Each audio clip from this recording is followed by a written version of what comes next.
എല്ലാവർക്കും എൻ്റെ വിനീത പ്രണാമം. ശ്രീ വിശ്വ വാസ്തുവിദ്യ എന്ന എളിയ ചാനലിലേക്ക് നിങ്ങളെ സ്നേഹപൂർവ്വം സ്വാഗതം ചെയ്യുന്നു. പ്രിയരെ, ചാണക്യനീതി ചാണക്യാചാര്യൻ ഉണ്ടായിരുന്ന കാലത്ത് മാത്രമുള്ളതായിരുന്നില്ല.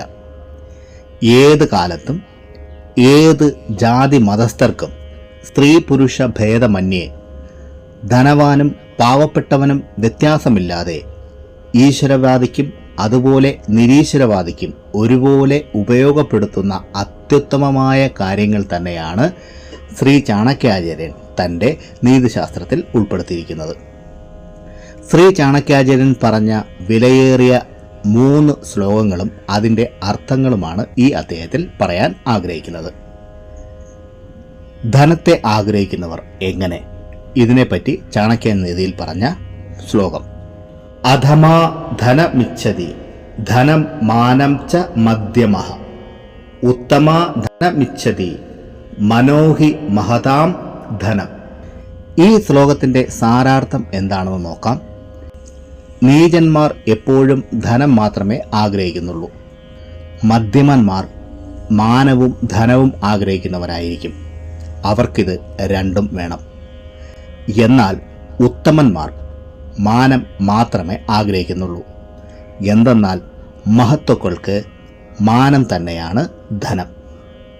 രണ്ടാമത്തേത് സ്വയം നശിക്കുന്നതിനെ പറ്റി പറഞ്ഞ ശ്ലോകം: ഹതം ജ്ഞാനം ക്രിയാഹീനം ഹതച്ഛോ ജ്ഞാനദോ നരഹ ഹതം നിർണായകം സൈന്യം സ്ത്രീയോ നഷ്ടഃ ഹൃഫർത്യക.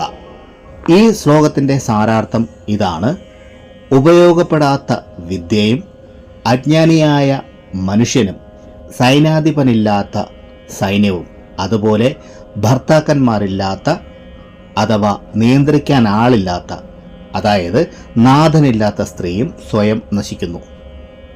അടുത്ത ശ്ലോകം: പുരുഷന്മാർക്ക് ദൗർഭാഗ്യകരമായത് എന്ത്? വൃദ്ധാകാലേ മൃതഭാര്യ ബന്ധുഹസ്തഗതം ധനം ഭോജനം ച പരാധീനം തീസ്രാ പുംസാം വിഡംബനഃ. അതായത് വാർദ്ധക്യകാലത്ത് മരിച്ചുപോയ ഭാര്യ, ബന്ധുക്കളുടെ കയ്യിലുള്ള സമ്പത്ത്, അന്യരുടെ വീട്ടിലെ ആഹാരം എന്നീ 3 കാര്യങ്ങളാണ് പുരുഷന്മാർക്ക് ദൗർഭാഗ്യകരം.